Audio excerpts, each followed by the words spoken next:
Chapter 133. The Chase, First Day. That night, in the mid-watch, when the old man, as his wont at intervals, stepped forth from the scuttle in which he leaned, and went to his pivot-hole, he suddenly thrust out his face fiercely, snuffing up the sea air as a sagacious ship's dog will, in drawing nigh to some barbarous isle. He declared that a whale must be near. Soon that peculiar odour, sometimes to a great distance given forth by the living sperm whale, was palpable to all the watch. Nor was any mariner surprised when, after inspecting the compass, and then the dog vane, and then ascertaining the precise bearing of the odour as nearly as possible, Ahab rapidly ordered the ship's course to be slightly altered and the sail to be shortened.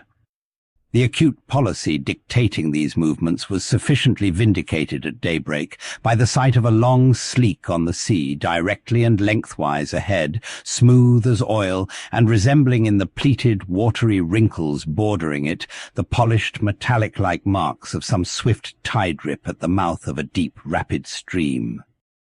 "Man the mastheads! Call all hands!"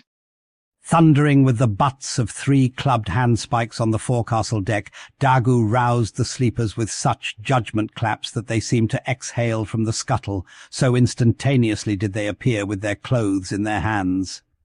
"What do you see?" cried Ahab, flattening his face to the sky.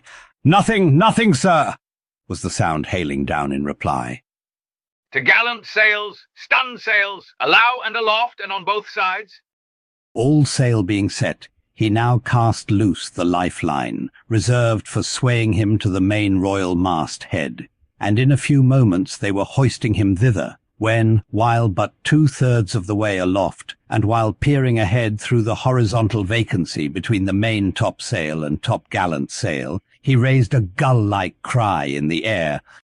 "There she blows! There she blows! A hump like a snow hill! It is Moby Dick!"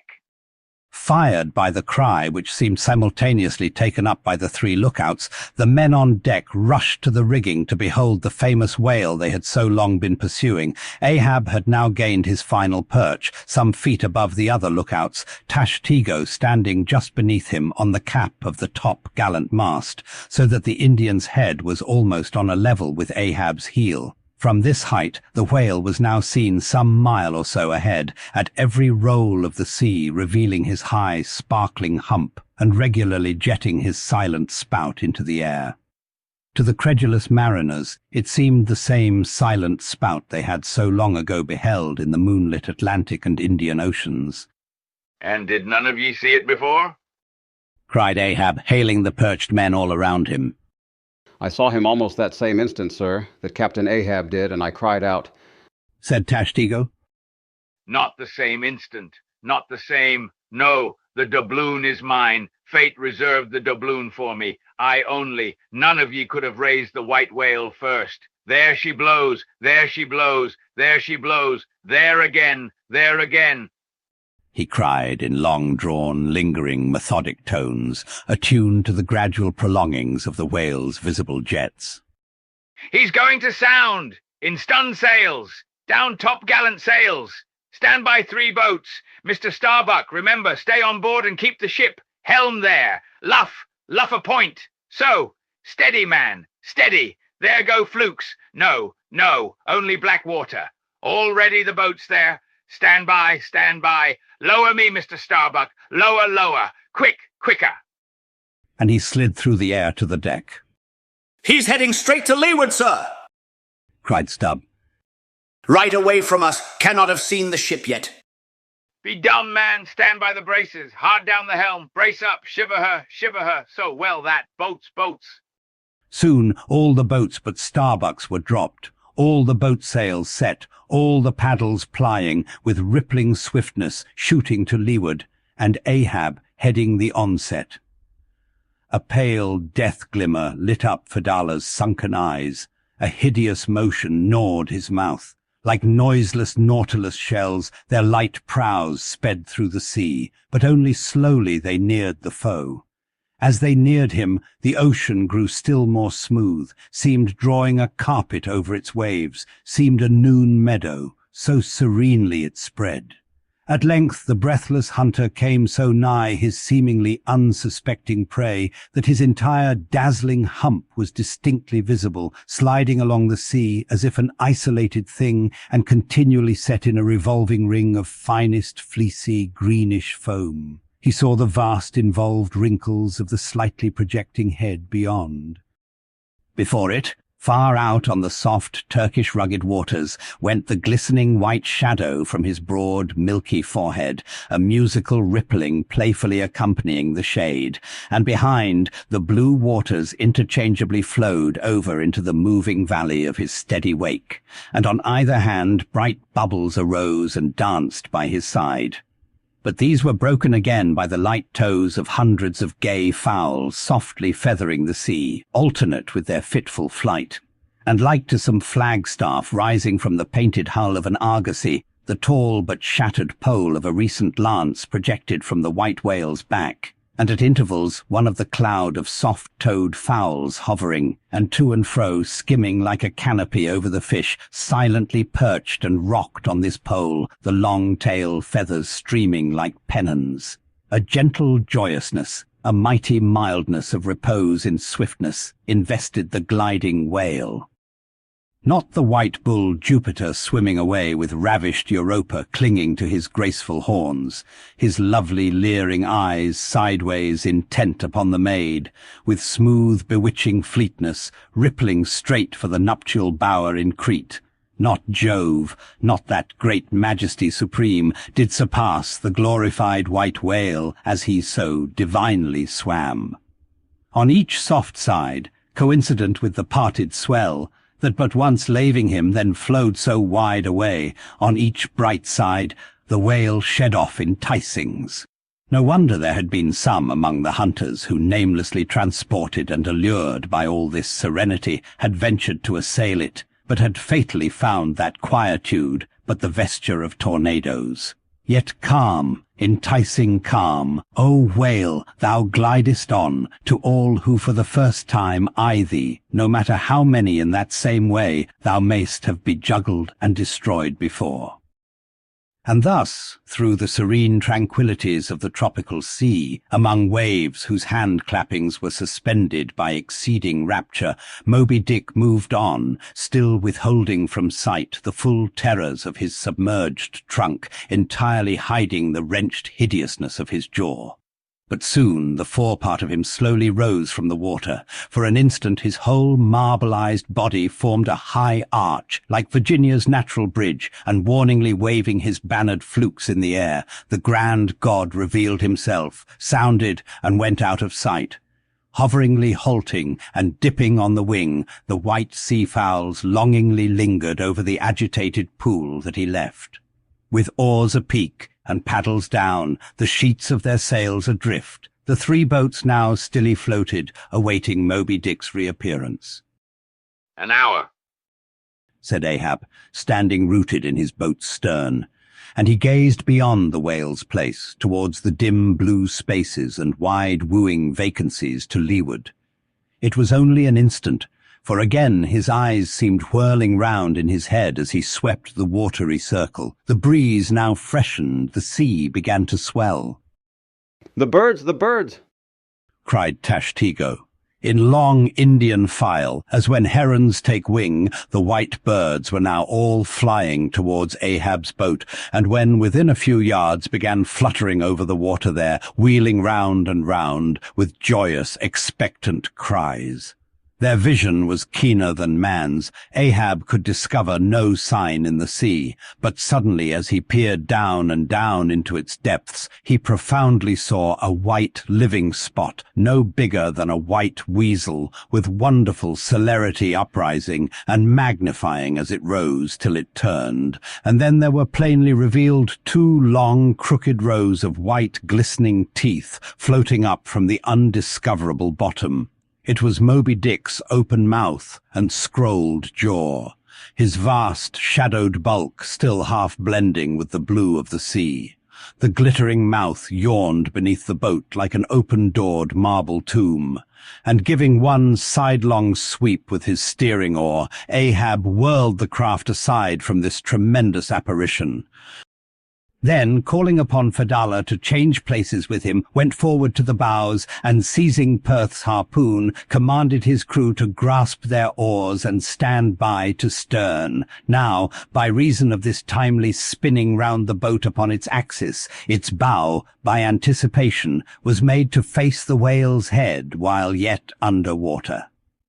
But as if perceiving this stratagem, Moby Dick, with that malicious intelligence ascribed to him, sidelingly transplanted himself, as it were, in an instant, shooting his pleated head lengthwise beneath the boat. Through and through every plank and each rib, it thrilled for an instant, the whale obliquely lying on his back, in the manner of a biting shark, slowly and feelingly taking its bows full within his mouth, so that the long, narrow, scrolled lower jaw curled high up into the open air, and one of the teeth caught in a rowlock. The bluish pearl white of the inside of the jaw was within 6 inches of Ahab's head, and reached higher than that. In this attitude, the white whale now shook the slight cedar as a mildly cruel cat her mouse. With unastonished eyes, Fedallah gazed and crossed his arms, but the tiger-yellow crew were tumbling over each other's heads to gain the uttermost stern. And now, while both elastic gunwales were springing in and out, as the whale dallied with the doomed craft in this devilish way, and from his body being submerged beneath the boat, he could not be darted at from the bows, for the bows were almost inside of him, as it were, and while the other boats involuntarily paused, as before a quick crisis impossible to withstand, then it was that monomaniac Ahab, furious with this tantalizing vicinity of his foe, which placed him all alive and helpless in the very jaws he hated. Frenzied with all this, he seized the long bone with his naked hands, and wildly strove to wrench it from its gripe. As now he thus vainly strove, the jaw slipped from him. The frail gunwales bent in, collapsed, and snapped, as both jaws, like an enormous shears sliding further aft, bit the craft completely in twain, and locked themselves fast again in the sea, midway between the two floating wrecks. These floated aside, the broken ends drooping, the crew at the stern wreck clinging to the gunwales, and striving to hold fast to the oars to lash them across.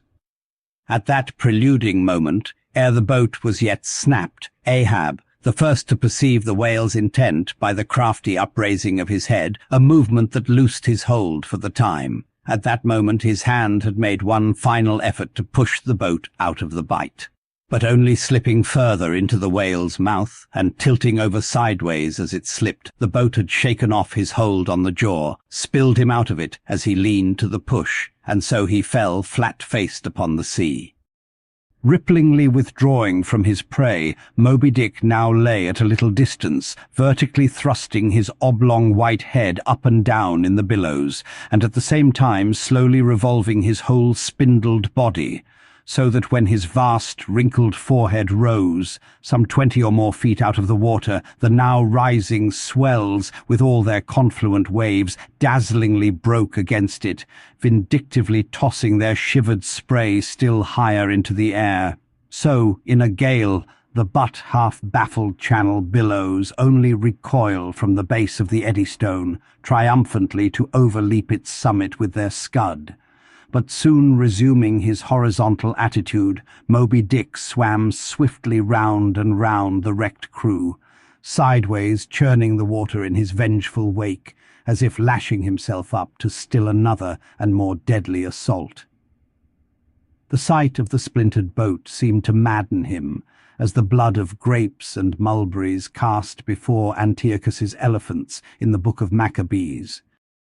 Meanwhile Ahab, half smothered in the foam of the whale's insolent tail, and too much of a cripple to swim, though he could still keep afloat, even in the heart of such a whirlpool as that, helpless Ahab's head was seen, like a tossed bubble which the least chance shock might burst.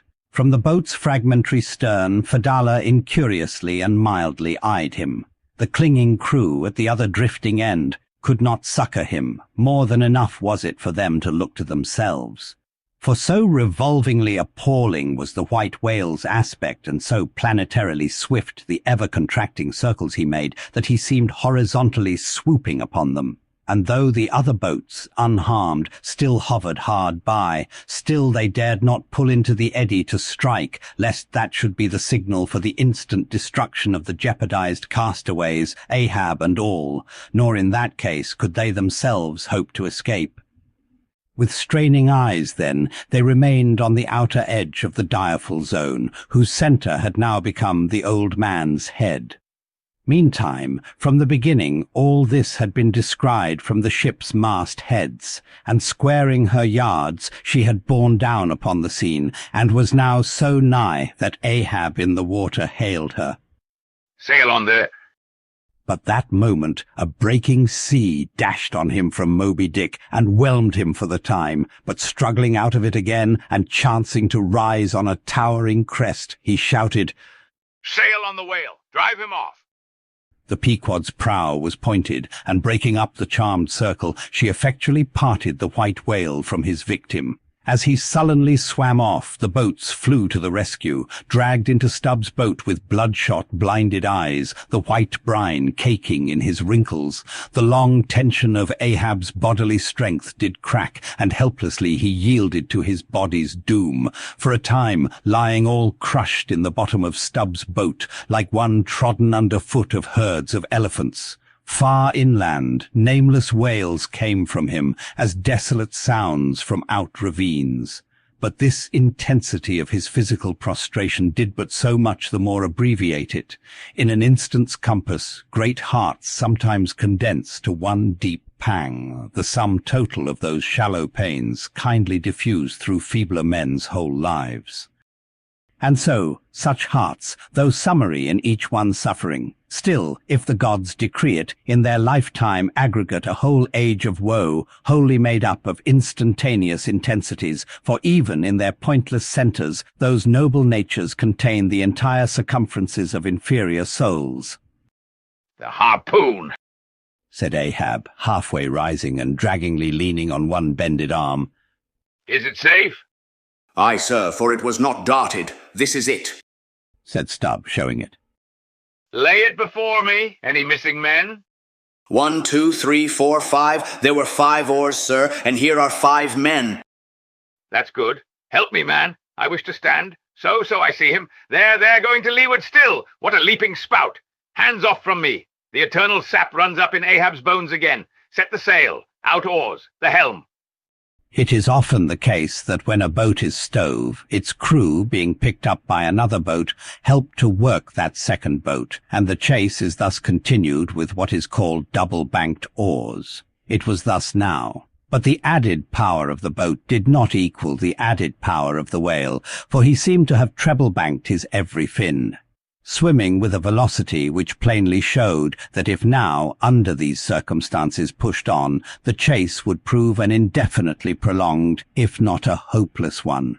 Nor could any crew endure for so long a period such an unintermitted, intense straining at the oar, a thing barely tolerable only in some one brief vicissitude. The ship itself, then, as it sometimes happens, offered the most promising intermediate means of overtaking the chase. Accordingly, the boats now made for her, and were soon swayed up to their cranes, the 2 parts of the wrecked boat having been previously secured by her, and then hoisting everything to her side, and stacking her canvas high up and sideways, outstretching it with stun sails, like the double-jointed wings of an albatross. The Pequod bore down in the leeward wake of Moby Dick. At the well-known methodic intervals, the whale's glittering spout was regularly announced from the manned mastheads, and when he would be reported as just gone down, Ahab would take the time, and then pacing the deck, binnacle watch in hand, so soon as the last second of the allotted hour expired, his voice was heard. "Whose is the doubloon now? Do you see him?" And if the reply was, "No, sir," straightway he commanded them to lift him to his perch. In this way the day wore on, Ahab now aloft and motionless, anon unrestingly pacing the planks, As he was thus walking, uttering no sound, except to hail the men aloft, or to bid them hoist a sail still higher, or to spread one to a still greater breadth, thus to and fro, pacing beneath his slouched hat, at every turn he passed his own wrecked boat, which had been dropped upon the quarterdeck, and lay there reversed, broken bow to shattered stern. At last he paused before it, and as in an already overclouded sky fresh troops of clouds will sometimes sail across, so over the old man's face there now stole some such added gloom as this. Stubb saw him pause, and perhaps intending, not vainly though, to evince his own unabated fortitude, and thus keep up a valiant place in his captain's mind, he advanced, and eyeing the wreck exclaimed, The thistle the ass refused. It pricked his mouth too keenly, sir. Ha ha! What soulless thing is this that laughs before a wreck? Man, man, did I not know thee brave as fearless fire, and as mechanical, I could swear thou wert a poltroon. Groan nor laugh should be heard before a wreck. Aye, sir, said Starbuck, drawing near. 'Tis a solemn sight, an omen and an ill one. Omen? Omen? The dictionary! If the gods think to speak outright to man, they will honorably speak outright, not shake their heads, and give an old wives' darkling hint. Begone! Ye two are the opposite poles of one thing. Starbuck is Stubb reversed, and Stubb is Starbuck, and ye two are all mankind. And Ahab stands alone among the millions of the peopled earth, nor gods nor men his neighbors. Cold, cold, I shiver. How now, aloft there, do you see him? Sing out for every spout, though he spout 10 times a second. The day was nearly done. Only the hem of his golden robe was rustling. Soon it was almost dark, but the lookout men still remained unset. "Can't see the spout now, sir. Too dark," cried a voice from the air. How heading when last seen? "As before, sir. Straight to leeward." Good. He will travel slower now 'tis night. Down royals and top-gallant stun-sails, Mr. Starbuck. We must not run over him before morning. He's making a passage now, and may heave to a while. Helm there. Keep her full before the wind. Aloft, come down. Mr. Stubb, send a fresh hand to the foremast head, and see it manned till morning. Then advancing towards the doubloon in the mainmast, Men, this gold is mine, for I earned it, but I shall let it abide here till the white whale is dead. And then, whosoever of ye first raises him upon the day he shall be killed, this gold is that man's. And if on that day I shall again raise him, then 10 times its sum shall be divided among all of ye. Away now, the deck is thine, sir.